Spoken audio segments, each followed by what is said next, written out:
where you're primarily an artist, but you're also expected to know a little bit of coding and a little bit of, maybe C++ or JavaScript or Python or something along those lines. And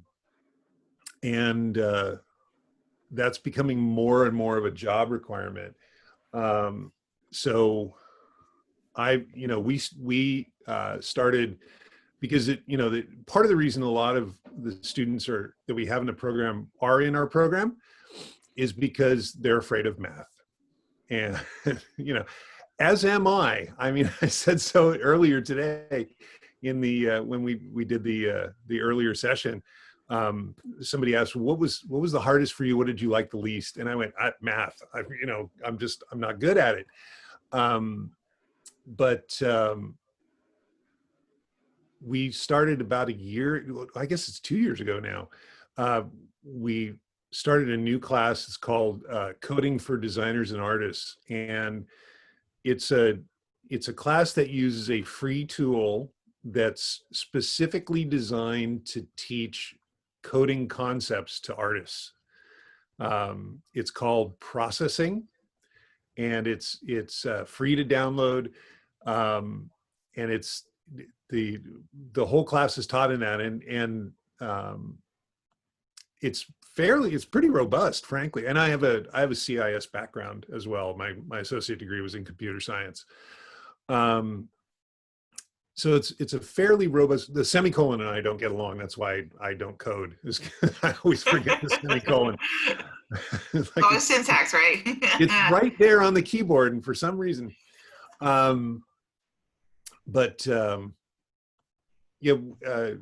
James Kazar, who's been at the school for a while, proposed it, and I wrote it up, and we got it. And now it's actually required in all of our certificates and degrees, because it is becoming such a big part of what companies are expecting when artists walk in. Is, you don't need to be a coding genius, but you need to understand data structures, and you need to understand, until loops and things of that nature. It's been pretty successful. I mean, they start out doing really basic stuff, just creating images on screen, and they end up creating little animated clips using nothing but code, and they create little games, and it's pretty cool to watch. Nice. What we were talking about that brought up a question. Okay. Really about like internships and how students actually get the experience within digital arts, or even preparing their, building up their resume or their skills. And you said that's one part with the class you guys just designed. But what other career applications besides gaming can digital arts folks do in web? I'm assuming web development. Sure. I was told last semester, and I don't know whether I'm proud of this or slightly embarrassed, that our department has more unique classes than, like individual classes, than any other department on campus. We've got close to 50 classes, I think, 50 different types of classes. And that's because, we're tasked with teaching a very broad set of skills, everything from user interface, user experience design, to video game development and design, to digital imaging and photography. We just banked our web design program, because once tools like Weebly and whatnot took off, where you could basically drag and drop, the opportunity to have a small business where you create websites for small businesses just went away. It vanished practically overnight. So there's not as much of a demand for web design now. And we had a program, and CSM has a program, and we decided to split it, where we were going to teach user interface, user experience design, and they were going to teach the nuts and bolts of web design. Um, so your question was, where else do you use this stuff? You can use it in print. You know, print still exists. I was happy yesterday to get in the mail my latest issue of Guitar World magazine, and you know, somebody's got to lay these pages out. There's web interfaces, um, online casual gaming. You know, who among us doesn't have a game or two on their smartphone? Usually Candy Crush. Um, uh, really anything. It's kind of like I was talking with Melissa about, is we spend most of us spend most of our day identifying things by signage, by graphics. You know, when you go grocery shopping, I'm sorry, Melissa, you get to hear this again, but when you go grocery shopping and you need laundry detergent, you don't go down the whole aisle reading every name that's on the bottle to figure out, you know, where your brand is. You know what that looks like. You know, it's an orange bottle with a bullseye on it. That's Tide. That's what I use. So, you know, you scan it and you go, there it is. And then you go down, and then you have to engage in reading, because they've got like 18,000 varieties of Tide now. You know, it's like Tide Clear, and Tide that's scented like lavender, and Tide that's scented like, you know, sea breeze, and all of that stuff. But the way you get there initially is through the graphics. How do you distinguish, if you want a cola drink, how do you distinguish between Coke and Pepsi? You know, do you read the cans, or do you look for the blue can versus the red can? So, you know, product, you know, logo design, you got a logo right behind your head in your virtual background, right? That lets students know that this is Colts-CON. So, you know, that's another use for this kind of, so there's, you know, any place you need something identified, you know, there are, you know, there's iconic stuff that, and you can even go further afield. You can go into, you know, prop design for movies. You can, you know, you can go into, you know, maybe you want to work in animation, but you're not all that great at animating. There's character design, there's environmental design, there's concept art, there's just really, you know, and there's the boring stuff too. Not boring, but I mean, you know, it's just not super exciting. The way I started is I did technical illustration. So, and that's where, you know, you get something from IKEA and you open up that assembly manual that's of no help at all. But but you know, it's got pictures of this thing goes into that thing, and then you put this many bolts into it, right? Somebody had to design that. Somebody had to draw it out, and you know, and then it had to be laid out on those sheets of paper so that it made sense, and then printed up. So there's multiple artists that take part in that all along the way. So there's just tons of, you know, whatever you want to do, whatever your desire as graphics goes. And then there's graphic design versus graphic arts. You know, graphic design is more about laying elements out on a page. It's not about creating imagery. It's deciding what goes where. You know, where does this picture go and how big is it, versus does the text wrap around it, or does it, you know, is it complete? Does it occupy an entire column? So there's a lot of just tons and tons of opportunities, and really whatever you want to do. It's the hardest part is really narrowing it down. That makes sense. That was an exceptionally long answer for a very No, concise question. that was really great, especially, you know, students will be able to go back and listen to this and kind of hear the whole breakdown in different applications. So I appreciate that. I'm glad I didn't swear then. We're going to record this.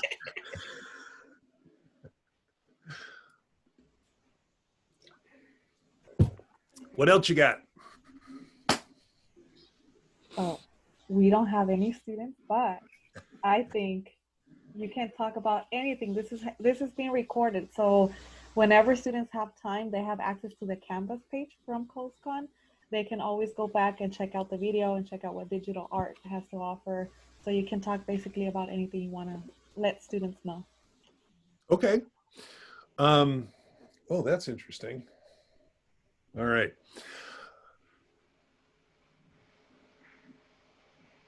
If you can you add more about user experience? I know it's at least for the Silicon Valley, like that's where a lot of the jobs are right now. Oh, it's huge, and that's why we've added it. Thanks for asking. Sure.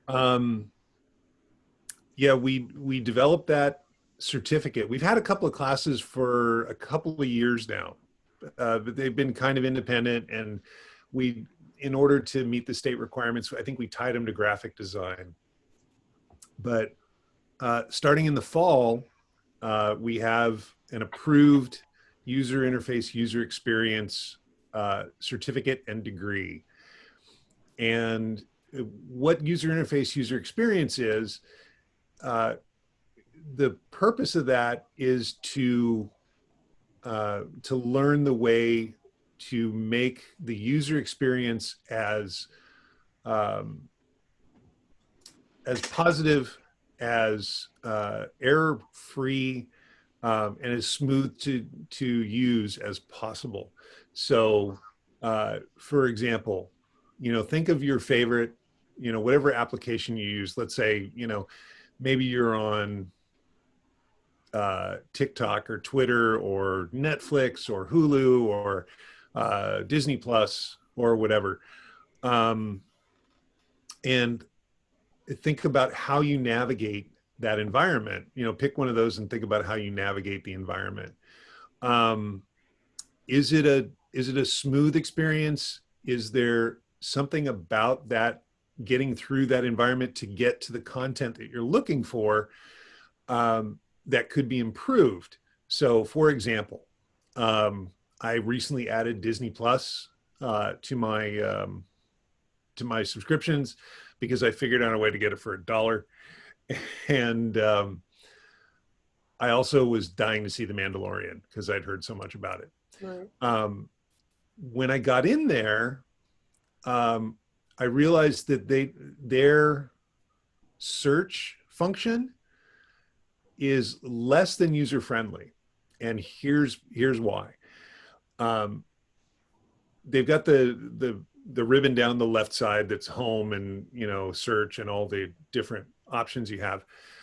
If you select search, it takes you to a new screen where it has, the first thing you see before you can do anything is a bunch of choices. It's got The Simpsons, and it's got all the, a Marvel movie or two, and it's got, Disney cartoons from the vault and whatnot.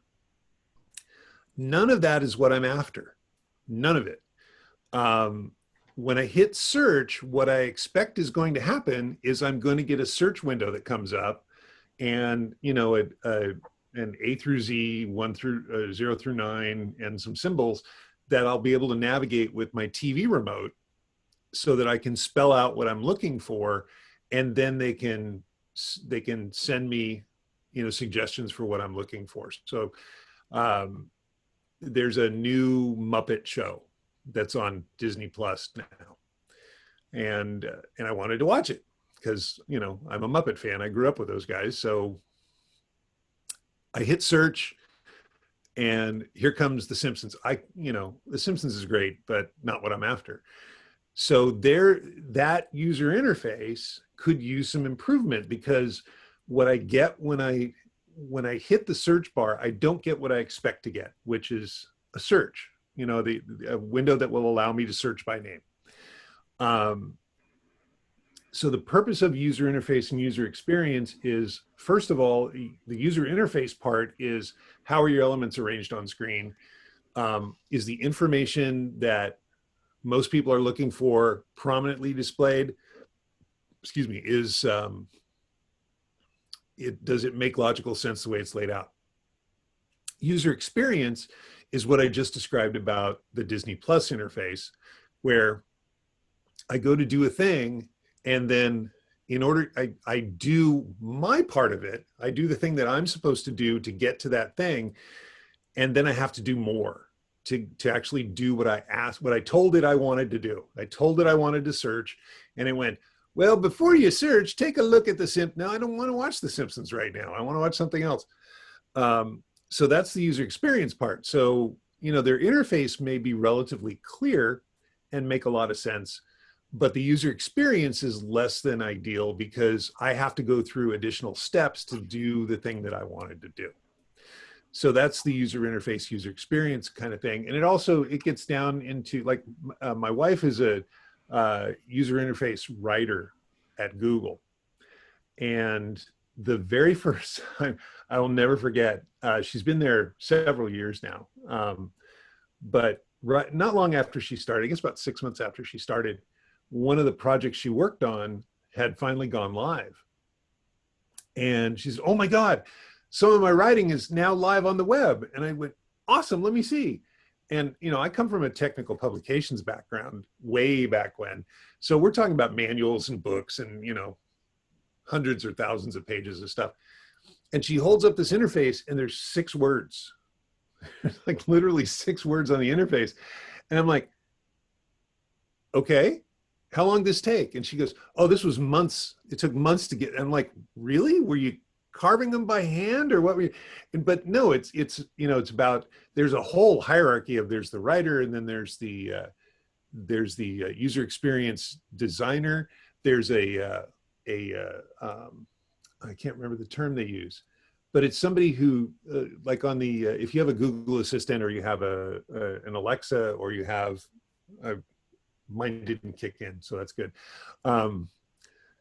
Any of those, all the language that comes back to you when you ask it something, that's all been put through somebody whose job it is to make sure that it's clear, and that it's understandable, that it's concise, that it gives you what you want. So that's an additional job there. And then, if it's a visual interface, like on your phone or on the web, those have to be examined in both of those environments to determine, if it looks good on the web, but it doesn't look good on your phone, if it's not, if it doesn't adapt to your phone's dimensions and your phone's functionality, it's of no use to you. There's plenty of websites out there that work fine on a computer, but then when you get on the phone, you're like, oh my God, this thing is, there's no way to actually work it on the phone. So that's all part of UI UX as well. Am I answering your question, Ara? Getting there? Yes. Cool. As a graphic designer myself, when I had to choose print and UX UI, I just had to go for print because, as you mentioned, like the road to getting to like a final design it's long, and for me it was just too much. I just love being able to create something and then go from there. But this is different because it changes completely as you go through like the examinations that you need. So I get it. It's crazy. Yeah, and if you're a designer, then this already, but it's one of the things that we go to great lengths to make sure that our students understand, and that is, yes, you are an artist, but you're a commercial artist. No. And what commercial art means is that you don't get to win. Your client always gets to win, always. And that might mean that, your design, they loved it from day one, and your vision, your expectation for what this is going to look like ends up fully formed in the final product. It could mean that, your initial design is a starting point, and as much as you love it, the client doesn't, and the client wants changes, and you get to do those changes because the guy who writes the check gets to win. Right. And I will never forget, I was working at a game company, and I was the lead on this project, and our client was in, and I was in this one cubicles actually existed. As I understand it, they don't really anymore. You just sit next to each other. But I was in my office, my cube. There was a little hallway, and then one of my artists was in the next cube over. And I knew the client was in. I'd already talked with him, and he was going around talking to the rest of the team. And I heard voices kind of being raised a little bit in the next cubicle. So I went over and I said, "Hey, what's going on?" They said, "Oh, the clients, we're just talking about color choice." Mhm. And I said, "Okay, well, what do you want to do?" And he goes, "Well, I like the layout and everything looks great, but this," gestured to some part of it and said, "I really want this to be green." And, I could just tell the artist was enraged. He was just so angry. And I said, "Okay, well, we'll make sure that happens. Do you want to talk to anybody else?" And he said, "Yeah, I'm going to go talk to," except, so the client moved off, and I went in the artist office. I said, "What's going on?" And he goes, "It's it's blue. It's perfect. It's balanced. It's wonderful. It looks great. It's fantastic." And I said, "Yeah, it is. I mean, he was right. It was a beautiful layout." I said, "Yeah, but he wants those elements to be green." He said, "But that throws off the whole color balance and everything." I said, "You know what? That doesn't matter. It, he doesn't give a damn. It's like he wants it green for whatever reason. It doesn't matter what his reason is. He wants it green, make it green."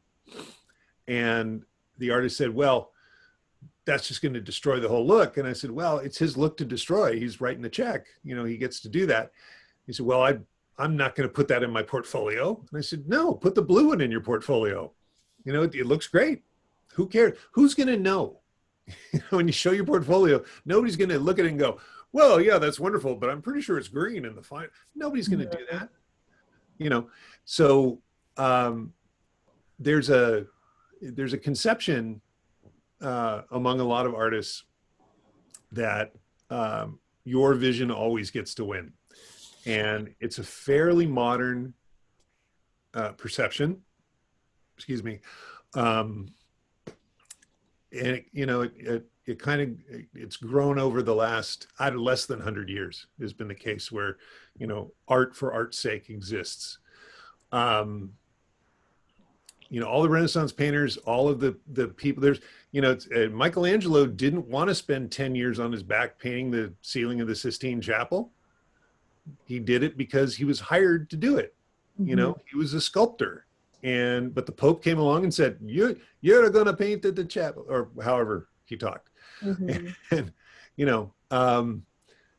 so what is he? 10 years flat on his back painting the ceiling of the Sistine Chapel instead of doing the sculpting that he really wanted to do, because that's what his client wanted. So if you can understand that and make peace with it as a commercial artist, then you're going to be much, much happier at the end of every day than if you walk into it. And like I said, if you're a designer, this is true. You're going to be much, much happier if you just go, "Yep, it kind of looks terrible now, but the paycheck cleared, so Yeah, there you go." it's their money at the end of the day. And you Yeah. get to do what you love for a living. You're not a bank teller, or not that there's anything wrong with being a bank teller. Don't get me wrong, but if you're an artist and you get to make art every day, even if it's not the art that you exactly want to make, you're still making art. You're still getting paid to make art. And I think that wins out over any. I've got a sketchbook here at home. I've got an iPad. I can do whatever I want whenever I want. It's great to have that flexibility. Somebody pays me to do what they want me to do, and then I get to come home and use their money to do what I want to do. I've also seen some artists, give the choice. Like they'll say, "Okay, I have one picture here with the colors that I believe should go together," and then also make another mock-up of what they want, and then have the client choose which one, and you just have to be okay with whatever they choose. Right. Absolutely. I do that all the time. My rule was always, when I was working freelance, my rule was always, because a lot of times clients really don't know what they want, or I will tell you. And if you give them too many good choices, there's selection paralysis. Like they can't decide. So it was always my policy, and I never told them, but I'd always include one design that was clearly inferior to the other ones, because that way they can select that one and go, "Oh, that I don't like that at all," and that gets the process started. Because then they can, now that they've thrown one thing out, now they can look at the rest of them and go, well, I kind of prefer that one, but maybe we put this element up here or whatever. And it gets the process going. But if you show them like 4 beautiful layouts, they'll just sit there until the smoke starts coming out of their ears because they can't pick one to throw away.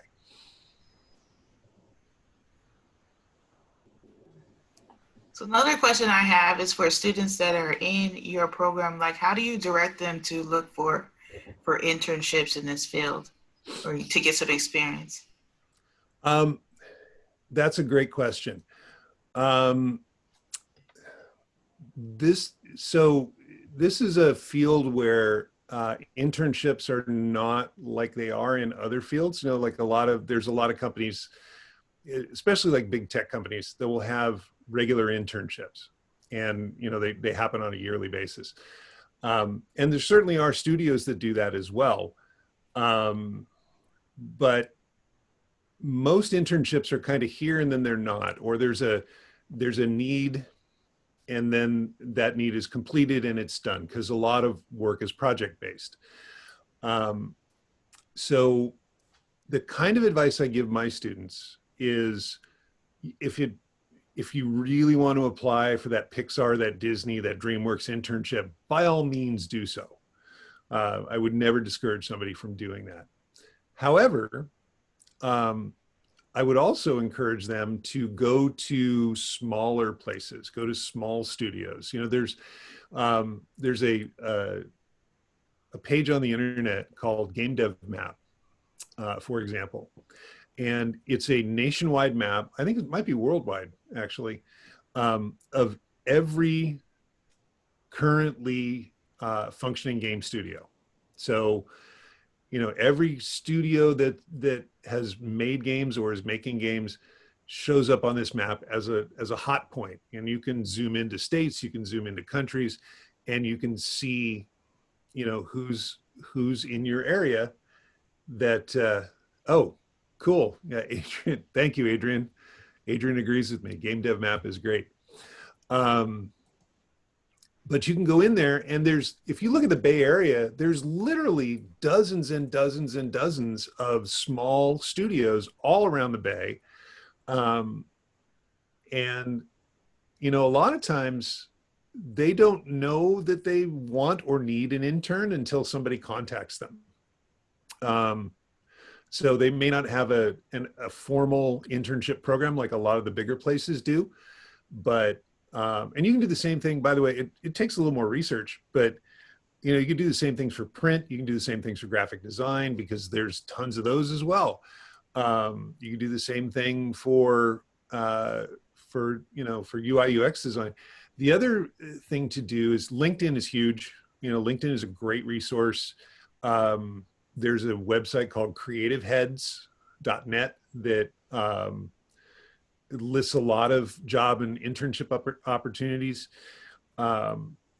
It's a numbers game. It's like finding your first job. It really is a numbers game, where you just have to apply to a bunch of different stuff and hope that something opens up. Now, this year obviously things went sideways pretty quickly. But we had students that were in the running for internships at Pixar and Disney.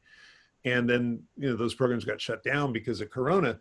But, they applied to the big internships and they had the kind of skills those companies were looking for. And they were in the process of narrowing their choices down when everything got shut down. So they ended up not doing anything internship wise over the summer, but they're doing some other stuff as well. The other thing is, creating things now is really democratized. It used to be back when I started, you had to know somebody who had a camera. You had to you had to shoot on film and you had to send it out for processing, which cost money, and then you had to get it back, however much, 2-3 days to a week later, and then take a look at what you shot and then go, wow, that's not right. And then you get to do it again. The tools that are available now, and the opportunities for exhibition that exist at this point are so easily acquired. There are animation tools out there that cost literally $5, and they're full featured.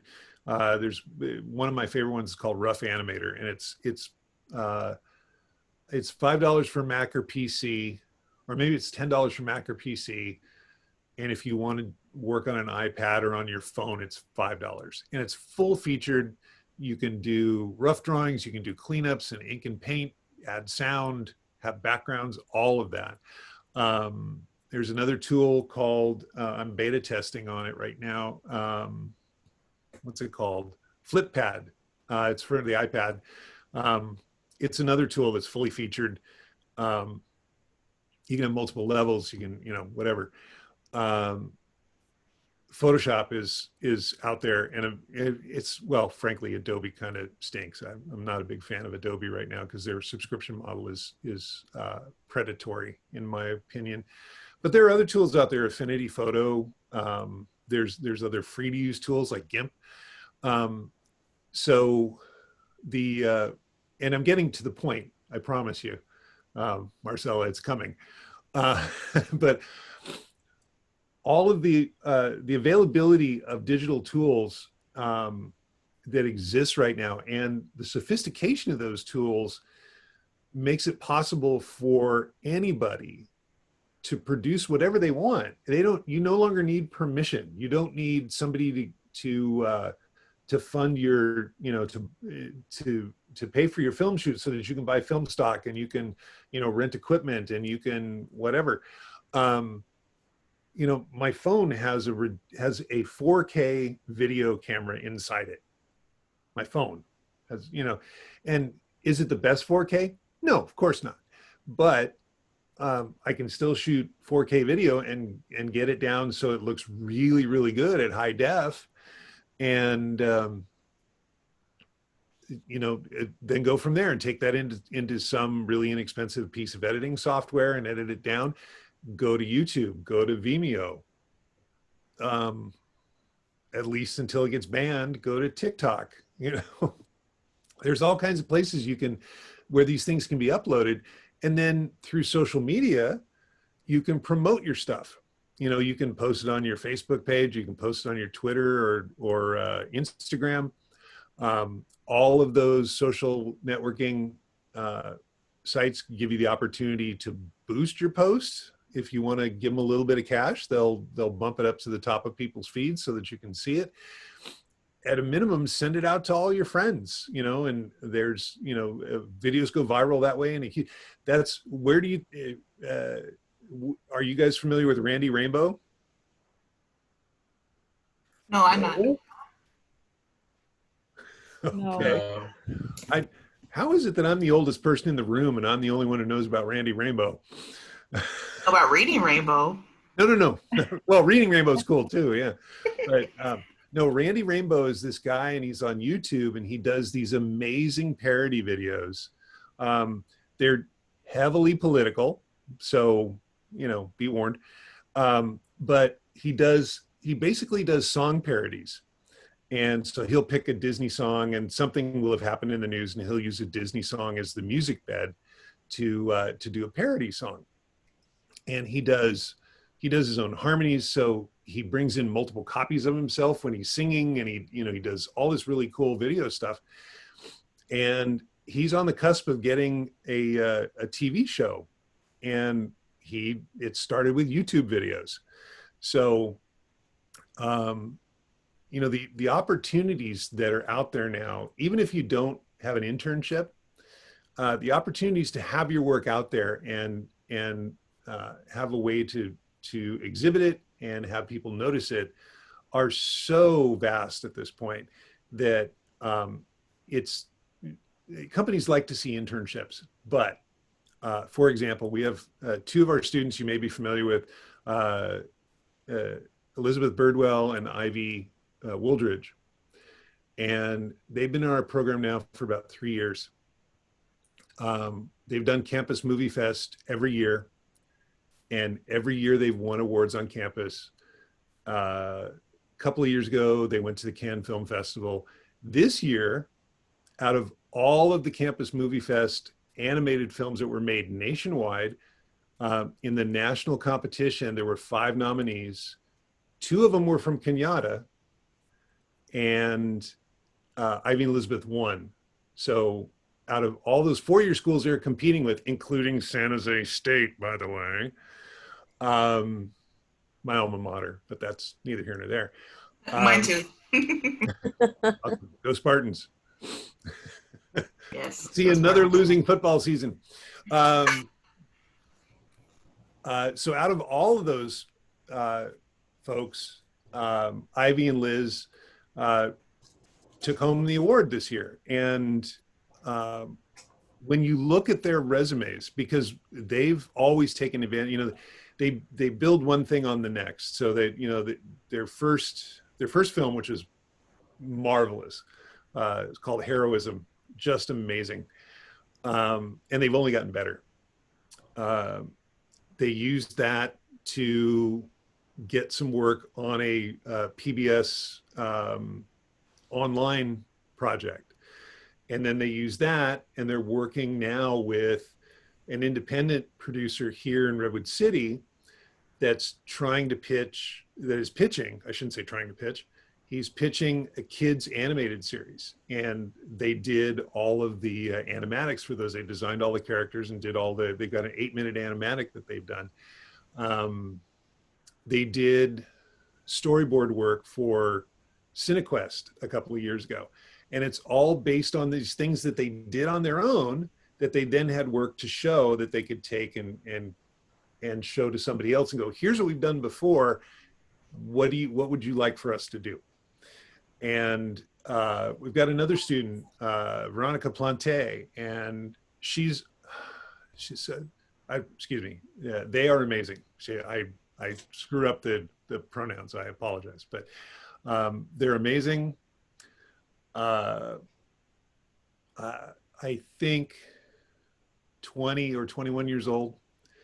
And when they first started on campus at 15, I think, as part of Concurrent, already had amazing drawing skills, just unbelievable. Like Atelier, you know, if you're familiar or not, it's, you know, taking doing a photorealistic drawing of a person, and just already had that skill. And did a film in Campus Movie Fest a while ago, took all of our animation courses, and is now working remotely for a producer in Canada, and has been doing some action analysis breakdowns for those folks, but has just been asked to step into a production assistant role, again, still remotely. So they're working here in the Bay Area. I think they're in Santa Clara, but working remotely for this company in Canada, doing PA stuff, you know, arranging for video shoots and, you know, all of the stuff that needs to happen so that a production can go forward.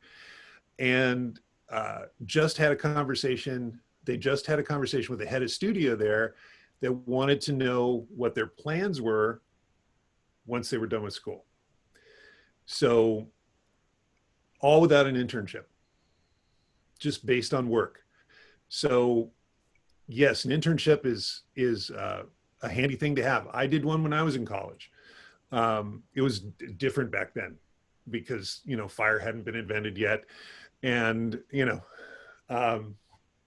but internships are great, but if you can't land one, or you have a difficult time finding one, or, you know, whatever, because it's all a numbers game, you know, how many people are applying versus how many slots they have. The opportunity still exists for you to do your own work and be noticed for that as well, because all of those items that I just mentioned for Ivy, Liz, and V, they're all resume items. They all end up on your resume as, you know, additional bullet points. And those are the things, usually the internship is the thing that will get you separated out of everybody else who went to college. You know, they go, oh, they did an internship at Nickelodeon, or they did an internship at YouTube, or they did an internship wherever. But if you're winning national awards and you're screening internationally, or your film has been on the on-demand video service on Virgin America Airlines, which we've had our students do, those are all items that end up on the resume that help separate your resume out from everybody else that's applying for the job. And that's really the goal, is to set yourself apart from those people, so you get considered separately from literally everybody else that's applying. Does that make sense? Yes, yes, definitely. You know, Right. just really speaking to them building up their portfolio and showing that the work they have done to land Yeah, position, job positions. those are really great items to have, because everybody that comes out of a program like ours literally has the same portfolio. I mean, the pieces are different, but all the concepts behind them are the same, because they're all the same assignment. So if you have these other things that you've done, whether it's, you know, self-motivated, or it's something you came across that was an extracurricular sort of thing like CMF, those are the things that get attention, because all the other stuff just gets scanned out. Yeah, you got a degree and you went here, and that's great, and that's all wonderful. What else have you got? And having something like that in your portfolio, along with, you know, on your resume listing, you know, what awards you've won, or where it's been played, or what have you, makes a huge difference. And it's all Great available. information. It's all available really to anybody, because it's all the tools are out there. You know, the tools are out there. Paul, have you seen the chat? Adrian wrote a Oh comment. no, I'm sorry. It's okay, don't worry. Can you talk a little more about this fest, please? So students could know a little bit more about what is it about. Please share how you decided digital art was your major of interest. The movie fest?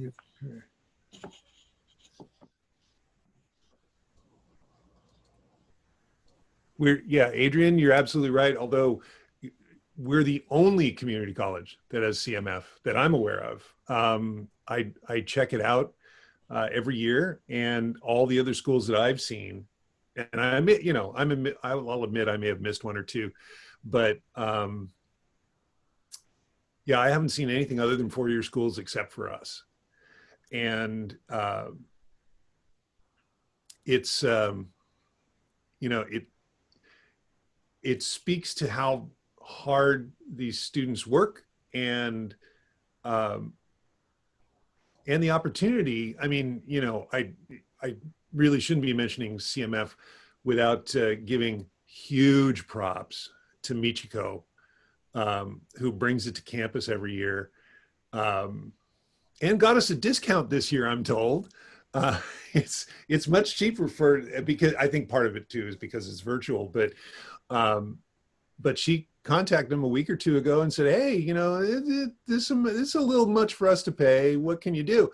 And, you know, because we've been participating for so long, and, you know, frankly, I think and I don't want to portray this as, you know, only our students are excelling. There are other students on Kenyatta campus that never set foot in the digital art classrooms that also garner awards. I mean, this year, one of the nominees for best cinematography, and it was beautiful, it was really well done, was from Kenyatta. And in the last couple of years, there was Victor Colby was a student. He's now transferred, but he made a couple of really amazing films that also were noteworthy. And he took a couple of classes from us, but he was primarily a computer science major, I believe. So, you know, there are students that are making amazing work, not just the ones that are in our program. But yeah, absolutely, Adrian, you know, having these bullet points on your resume make a huge difference. You know, I used to, when I was working, I did hiring on occasion, And those are the sorts of things I would look for. So, and Melissa says, please also share how did you decide that digital art was your major of interest and then pursuing it as a career? Yes, I can. My parents grew up during the Great Depression, and I've always drawn ever since I was a kid. Except for a few years when in my late teens, when I was convinced I was going to be a rock star, I've always drawn. And I went to when I went to college, I told my folks I wanted to get an art degree, and they said, "You're not going to live with us forever. Pick something else." So I got a CIS degree at CSM, and then I went to San Jose State, where I majored in advertising with a minor in English, which of course is a perfect training ground for a digital art degree or digital art career. So I took my advertising degree, and I actually did do a little bit of creative work in advertising. I worked at a newspaper, it no longer exists, it was the Peninsula Times-Tribune. They were in Palo Alto. And I did display classified advertising, where you get like a car dealer and they would tell you, these are all the cars that are on sale this week, and you'd lay them out. So we did that kind of stuff. I did that for about 6 months.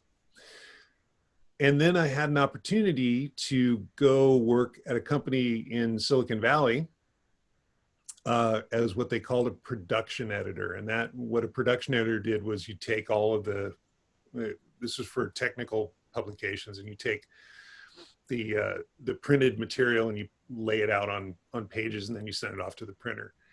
And I had a boss, she was wonderful. She said, this job is an entry-level job, and you can go one of two ways. You can either become a technical writer, or you can become a technical artist. What do you want to do?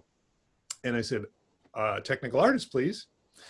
And so I went and I took a couple drafting classes and learned I'd taken some in high school, but not a lot. And learned how to do technical illustration. And I did that for a couple different companies for about 5 years. And that whole time, once I graduated from college, and I had my advertising degree, and my parents breathed a sigh of relief, and I moved out of the house. I went back to school. I went to De Anza College, which at the time was one of the only colleges in the Bay Area that taught animation, because I'd always wanted to learn how to animate. And while I was doing technical illustration, I was taking classes at night in animation. And around 1987, 86, 87, something like that, MTV came to campus. And at the time, MTV played videos. They played music videos. It's where the name comes from. I don't know if people still know that or not, but initially they started out by playing music videos. And they did station IDs that were kind of weird, kind of bizarre. And they came to campus and said, we need some new station IDs. If you guys want to pitch ideas, we'll look at them, and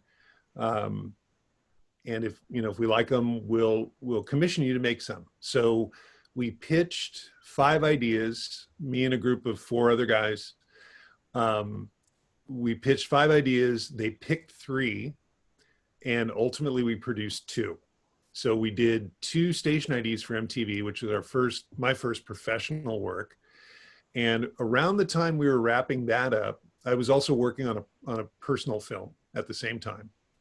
But around the time we were wrapping that up was when the game industry in the Bay Area started exploding. And they were literally running ads in the newspaper for game artists. There were so many vacancies that they were literally running classified ads in the paper, which was crazy.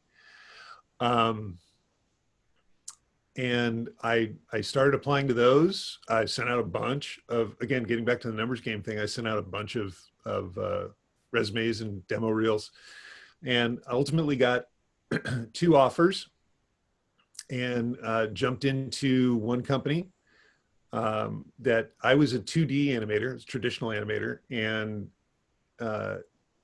I chose the company that said, yeah, we'll teach you how to do 3D. So my first day on the job, they sat me down in front of a computer and fired up the 3D software and said, here you go, learn it. So that was my first experience. And then after working there for a while, I went to Disney for a few years, worked in Florida, because if you're born and raised in the Bay Area, why not move all the way across the country? And then came back out here, worked at a variety of companies. I worked freelance for, and then I ended up being hired by Cisco for a number of years. Worked at a couple different game companies, did freelance work. And then I started teaching at Kenyatta around 97, I think. So it's that's sort of a compressed version. There's all kinds of details that really don't interest anybody, including my family. So, but that's kind of where it was, is I just always really enjoyed doing it. And when opportunities presented themselves to learn something new or to try something else, my answer was always yes. Whether I knew how to do it or not, I'd say yes, and then I'd figure out how to do it. And I thought I was, it was innovative and, cutting edge and whatever. And the more I listen to professionals talk, the more I find that that's kind of what we do. Is they'll go into ILM, for example. They'll come in with, the new Star Wars movie, and they go, we need a shot that does this. Can you do it? And they'll go, yeah, we can do it. And then they leave and go, how are we going to do this? So it's really just, doing the work, taking opportunities when they come, and you just kind of build after a while. And then, I got to a point where, I'd done it a long time, and I wanted to help other people who want to do this for a living, get to where they want to be. And, everybody's experience is slightly different. My experiences are unique to me, and the rest of my faculty's experiences are unique to them. But we all have similarities in our backgrounds where, I might have done something on a game, whereas John Hayes might have done it on a commercial or on a film. But it's they're the same skill set, and they're the same kind of experiences, and we can provide those to our students as kind of examples. We can draw on our experience to help them kind of get through the sticky parts and figure out how to move forward and get to where they want to be. Thank you, Paul. Does that cover it? Yes. Cool. It was great. So I'm going to start That was recording now. I'm going to start recording the